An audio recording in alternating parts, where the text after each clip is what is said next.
भारत के हलचल भरे शहरों के बीचों बीच और इसके विशाल ग्रामीण इलाकों में एक अदृश्य संकट धीरे धीरे देश का दम घोट रहा है। प्रदूषण। दिल्ली की भीड़भाड़ वाली सड़कों से लेकर मुंबई के औद्योगिक केंद्रों तक वायु, जल और भूमि प्रदूषण बढ़ रहा है। हर दिन लाखों जिंदगियों को प्रभावित कर रहा है। भारत 1.4 अरब से अधिक लोगों का देश एक महत्वपूर्ण स्वास्थ्य संकट प्रदूषण का सामना कर रहा है। जिस हवा में हम सांस लेते से लेकर जो पानी पीते हैं, प्रदूषण एक अदृश्य खतरा बन गया है जो लाखों लोगों के स्वास्थ्य पर असर डाल रहा है। प्रत्येक वर्ष 1.6 मिलियन से अधिक भारतीय अकेले वायु प्रदूषण के कारण समय से पहले अपनी जान गंवा देते हैं। 2022 state of global air report के अनुसार भारत दुनिया भर में वायु प्रदूषण से संबंधित मौतों की उच्चतम दरों में से एक है। भारत की राजधानी दिल्ली एक ज्वलंत उदाहरण है। यहाँ औसत PM 2.5 स्तर लगभग 100 माइक्रोग्राम प्रति घन मीटर है, जो विश्व स्वास्थ्य संगठन द्वारा अनुशंसित सुरक्षित सीमा से 10 गुना अधिक है। हवा में पार्टिकुलेट मैटर का उच्च स्तर योगदान देता है श्वसन संबंधी समस्याएं, हृदय संबंधी बीमारियां और यहाँ तक कि फेफड़ों का कैंसर भी। जल प्रदूषण एक गंभीर मुद्दा है। भारत का लगभग 70% सतही जल प्रदूषित है, जिससे लगभग 75 मिलियन लोग प्रभावित होते हैं जिनके पास सुरक्षित पेयजल तक पहुंच नहीं है। इस प्रदूषण के कारण दस्त, हैज़ा और पेचिश जैसी घातक बीमारियां होती हैं। घर के अंदर का वायु प्रदूषण विशेष रूप से ग्रामीण समुदायों के लिए खतरनाक है। भारत की लगभग 60% आबादी मुख्य रूप से ग्रामीण क्षेत्रों में खाना पकाने के लिए लकड़ी और गाय के गोबर जैसे ठोस ईंधन पर निर्भर है। यह जोखिम श्वसन संक्रमण में योगदान देता है, खासकर महिलाओं और बच्चों में हर साल 5 लाख से अधिक अकाल मृत्यु का कारण बनता है। ध्वनि प्रदूषण एक और बढ़ता हुआ खतरा है, खासकर मुंबई जैसे घनी आबादी वाले शहरों में। अत्यधिक शोर अक्सर 85 डेसिबल के अधिक लंबे समय तक रहने के कारण सुनने की हानि, नींद में खलल और यहाँ तक कि हृदय रोग का कारण बन जाता है।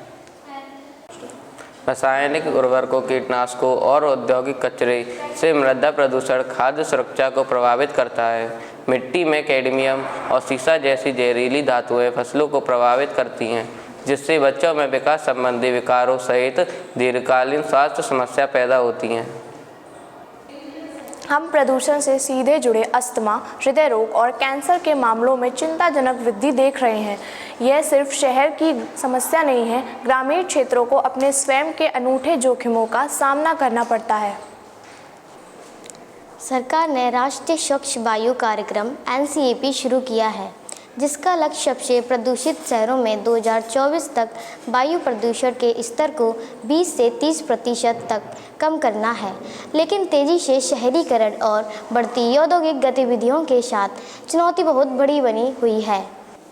व्यक्ति के रूप में हम भी बदलाव ला सकते हैं। अपशिष्ट को कम करना, पेड़ लगाना और स्वच्छ ऊर्जा पहल का समर्थन करने से भविष्य की पीढ़ियों के लिए एक स्वस्थ वातावरण बनाने में मदद मिल सकती है। प्रदूषण एक ऐसी लड़ाई है जिसके लिए हम सभी को एक स्वच्छ, स्वस्थ भारत के लिए एक साथ आने की आवश्यकता है। भारत सरकार ने प्रदूषण से निपटने के लिए कई उपाय लागू किए हैं। विभिन्न अभियान, जागरूकता कार्यक्रम और पहल शुरू की हैं, जैसे कि राष्ट्रीय स्वच्छ वायु कार्यक्रम NCAP, graded response action plan GRAP, वाहनों के लिए BS6 उत्सर्जन मानक, इलेक्ट्रिक वाहनों को बढ़ावा देना, स्वच्छ भारत मिशन SBM, नमामि गंगे कार्यक्रम, प्लास्टिक अपशिष्ट प्रबंधन नियम 2016 और एकल उपयोग प्लास्टिक प्रतिबंध, अपशिष्ट प्रबंधन नियम और दिशा निर्देश, हरित भारत मिशन, स्वच्छ खाना पकाने के ईंधन को बढ़ावा देना, वायु गुणवत्ता निगरानी और प्रारंभिक चेतावनी प्रणाली, स्वच्छ ईंधन और औद्योगिक नीतियां, जन जागरूकता अभियान। भारत में प्रदूषण एक बढ़ता हुआ संकट है। जो हम जिस हवा में सांस लेते हैं, जो पानी पीते हैं और यहाँ तक कि वो खाना खाते हैं, उसे भी प्रभावित कर रहा है। लेकिन इस प्रदूषण के लिए कौन जिम्मेदार है? इसका जवाब आसान नहीं है। यह सिर्फ एक व्यक्ति का समूह नहीं है। यहाँ तक कि एक क्षेत्र प्रदूषण की जिम्मेदारी हम सभी पर आती है। आइए सरकार से शुरुआत करें। सरकार उत्सर्जन मानकों को निर्धारित करने से लेकर अपशिष्ट प्रबंधन नियमों तक प्रदूषण को नियंत्रित करने के लिए नीतियां और नियम बनाती है। राष्ट्रीय स्वच्छ वायु कार्यक्रम और स्वच्छ भारत मिशन जैसे कार्यक्रमों का उद्देश्य प्रदूषण को कम करना है, लेकिन कभी कभी प्रवर्तन कमजोर होता है। वे नियमों में अक्सर उचित निगरानी का अभाव होता है और प्रदूषक नियमों को दरकिनार करने के तरीके ढूंढ सकते हैं। सरकार को इन कानूनों को लागू करने और स्वच्छ टिकाऊ बुनियादी ढांचे में निवेश करने के लिए एक मजबूत भूमिका निभानी चाहिए। इसके बाद उद्योग प्रदूषण में एक मुख्य योगदान करता है। फैक्ट्रियां हवा और पानी में प्रदूषक छोड़ती हैं और अक्सर खतरनाक कचरे का उचित निपटान नहीं किया जाता है। उद्योगों को स्वच्छ प्रौद्योगिकियों और अपनाने, निपटान से पहले कचरे का इलाज करने और उत्सर्जन मानकों का पालन करके जिम्मेदारी लेनी चाहिए। हरित औद्योगिक प्रथाएं न केवल पर्यावरण के लिए अच्छी हैं, वे भारत के भविष्य के लिए भी आवश्यक हैं। कृषि भी एक भूमिका निभाती है। रासायनिक उर्वरक और कीटनाशक हमारी मिट्टी और पानी को प्रदूषित करते हैं और पराली जलाने से हवा में हानिकारक धुआं फैलता है। जैविक उर्वरकों का उपयोग और फसल अवशेषों को जलाने के विकल्प खोजने जैसी टिकाऊ कृषि पद्धतियाँ कृषि से प्रदूषण को कम करने में मदद कर सकती हैं। अब बात करते हैं हमारे वाहनों के बारे में। तेजी से शहरीकरण और बढ़ती कार स्वामित्व के कारण वाहन प्रदूषण का स्तर उच्च हो गया है। हम में से प्रत्येक कारपूल करके, सार्वजनिक परिवहन का उपयोग करके और इलेक्ट्रिक वाहनों जैसे पर्यावरण अनुकूल विकल्प चुनकर मदद कर सकती है। सरकार भी सार्वजनिक परिवहन का विस्तार कर सकती है और उत्सर्जन को कम करने के लिए इलेक्ट्रिक वाहन अपनाने को प्रोत्साहित कर सकते हैं। व्यक्ति और घर भी प्रदूषण में योगदान करते हैं। हमारी दैनिक आदतें प्लास्टिक का उपयोग, अनुचित अपशिष्ट निपटान और ठोस खाना पकाने वाले ईंधन से इंडोर प्रदूषण, ये सभी समस्या को बढ़ाते हैं। अपशिष्ट को कम करके, पुनर्चक्रण और स्वच्छ ईंधन का उपयोग करके हम में से प्रत्येक इससे निपट सकता है। निर्माण गतिविधियां प्रदूषण का एक अन्य स्रोत है। निर्माण स्थलों से निकलने वाली धूल वायु प्रदूषण बढ़ाती है और ध्वनि प्रदूषण शहरी जीवन को प्रभावित करता है। निर्माण कंपनियों को धूल नियंत्रण उपायों का पालन करना चाहिए और पर्यावरण अनुकूल सामग्री का उपयोग करना चाहिए। स्थानीय सरकारों को इन नियमों को सख्ती से लागू करना चाहिए।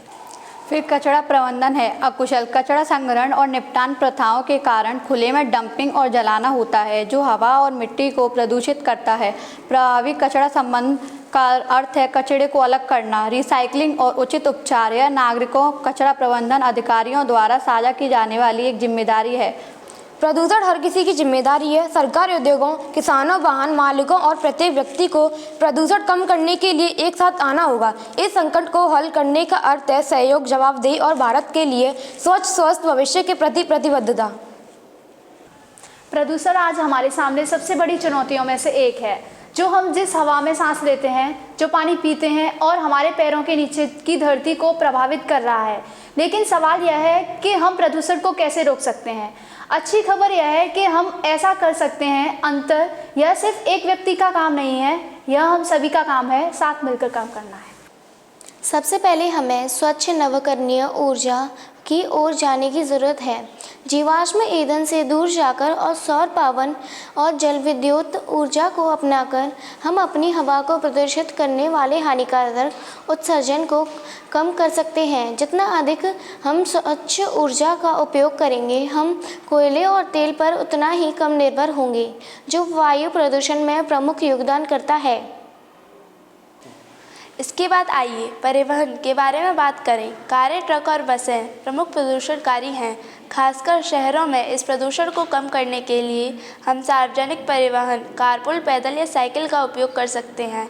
और बेशक हमें गैसोलीन से चलने वाले वाहनों को बदलने के लिए इलेक्ट्रिक वाहनों में निवेश करने की आवश्यकता है।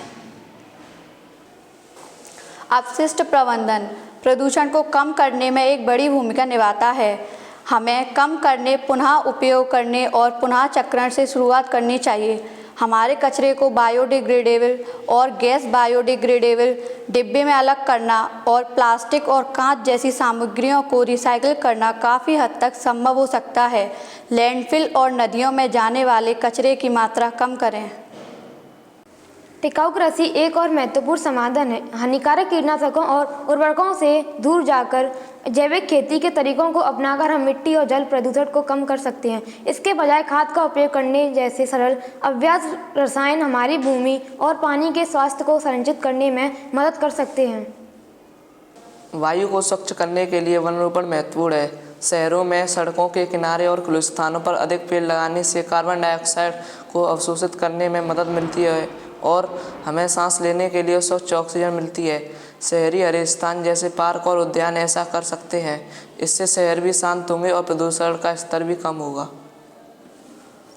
व्यक्तियों के रूप में हम एक बड़ा प्रभाव डाल सकते हैं। उपयोग में न होने पर लाइट बंद करके, ऊर्जा कुशल उपकरणों का उपयोग करके और अपशिष्ट को कम करके ऊर्जा संरक्षण प्रदूषण को कम करने में मदद कर सकता है। हर छोटी कार्रवाई मायने रखती है। उद्योगों को स्वच्छ प्रौद्योगिकियों को अपनाकर भी अपनी भूमिका निभानी चाहिए। बेहतर अपशिष्ट उपचार सुविधाओं, सख्त उत्सर्जन नियंत्रण और हरित उत्पादन विधियों के उपयोग के साथ उद्योग प्रदूषण को कम करने और अपने पर्यावरणीय पदचिह्न को कम करने में मदद कर सकते हैं। आखिरकार जागरूकता बढ़ाना महत्वपूर्ण है। लोगों को प्रदूषण के खतरों के बारे में शिक्षित करना और वे कैसे मदद कर सकते हैं, कार्रवाई को प्रेरित कर सकते हैं। चाहे सोशल मीडिया अभियानों, सामुदायिक कार्यक्रमों या स्कूल पहलों के माध्यम से जितना अधिक लोग जाएंगे उतना अधिक वे करेंगे। प्रदूषण कम करने के लिए कार्य करें। प्रदूषण रोकने की शक्ति हमारे हाथ में है। आइए अभी कार्य करें, अपने लिए, अपने भविष्य के लिए और आने वाली पीढ़ियों के लिए।